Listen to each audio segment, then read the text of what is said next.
था। एक बार तीर्थराज प्रयाग में जगन्नाथपुरी से चैतन्य महाप्रभु आए हुए थे और चैतन्य महाप्रभु आए हुए थे और श्रीधाम वृंदावन से माघ मेला में स्नान करने के लिए श्री वल्लभाचार्य जी महाराज आए हुए थे। भयंकर संतों का समागम, खूब भक्तों का भीड़। अब कहाँ भगवान कृष्ण के दिव्य विग्रह स्वरूप श्री चैतन्य महाप्रभु भगवान कृष्ण के अवतार माने गए कलयुग में, और भगवान वल्लभाचार्य भी भगवान कृष्ण के वाल स्वरूप के अनंत उपासक हुए। श्रीधाम वृंदावन में बांके बिहारी मंदिर के बगल में जो राधा वल्लभ भगवान है, वो श्री वल्लभाचार्य जी महाराज के प्रत्यक्ष दर्शन देने के लिए भगवान वल्लभ रूप में प्रकट हुए थे। इसलिए उनका नाम वल्लभाचार्य था, इसलिए भगवान का नाम राधा वल्लभ ही रखा गया, जो मैंने कल सूरदास जी की कथा सुनाया था। दोनों लोग पहुंचे, लाखों लोगों की भीड़ थी। उसी में संत समागम में आपस में भगवत चर्चा होते हुए श्री वल्लभाचार्य जी महाराज ने श्री चैतन्य महाप्रभु से पूछा कि हे चैतन्य महाप्रभु, आपसे एक निवेदन है। जीव की ईश्वर प्राप्ति के अनेक मार्ग हैं, अनेक विधा है, अनेक परंपरा है, अनेक पद्धति है, लेकिन आपके दृष्टि में भगवत प्राप्ति का सबसे सहज और सबसे लघु उपाय क्या है? तो चैतन्य महाप्रभु कहते हैं कि कहे गौर भवतरे जीव यदि हरि सुमिरी छिन पलक धरी, कि कहे गौर भवतरे जीव यदि हरि सुमिरन छिन पलक धरी। चैतन्य महाप्रभु कहते हैं कि जीवात्मा एक क्षण के लिए भी यदि भगवान का नाम स्मरण कर ले तो वो इस भवसागर से तर जाता है और उसको वैकुंठ की प्राप्ति हो जाती है। एक क्षण भी नाम ले ले तो। मेरा अपना मंतव्य है, गौरांग महाप्रभु ने कहा है, चैतन्य महाप्रभु ने कहा है। चैतन्य महाप्रभु ने पलट करके प्रश्न कर दिया कि हे वल्लभाचार्य जी, आप कृपा करके बताइए कि आपके दृष्टि में जीवात्मा के मोक्ष का क्या मार्ग है?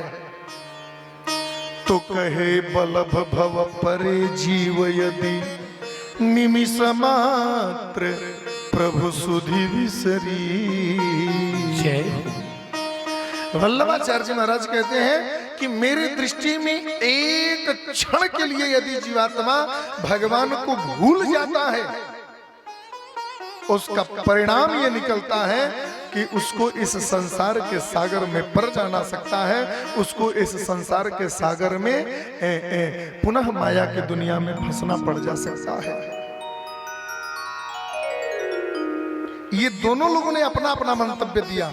एक का कहना है कि एक क्षण भजन करो मोक्ष मिलेगा, एक का कहना है कि एक क्षण भी भगवान का नाम छोड़ो मत, नहीं तो संसार में पड़ जाओगे। लाखों लोगों की भीड़, हजारों संत महात्मा सब दुविधा में पड़ गए। तो जीवात्मा करे क्या? एक क्षण नाम ले अथवा एक क्षण भी नाम छूटे न करे क्या? दोनों लोगों के बीच में दुविधाजनक बात हो गई।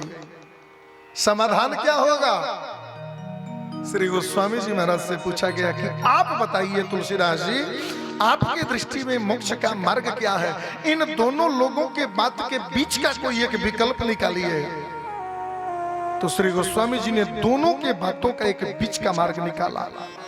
जीवन पर्यंत पाप करो लेकिन एक बार नाम ले लो, मोक्ष मिल सकता है। और जीवन भर नाम लिया लेकिन एक बार नाम नहीं लिया तो भवसागर में पड़ सकता है, लेकिन कब? बोले जन्म जन्म मुनि जतन कराए, जन्म जन्म मुनि जतन कराए, जन्म जन्म मुनि जतन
समय में जीवन पर्यंत भजन किया, लेकिन एक क्षण के लिए नाम भूल गया। कब?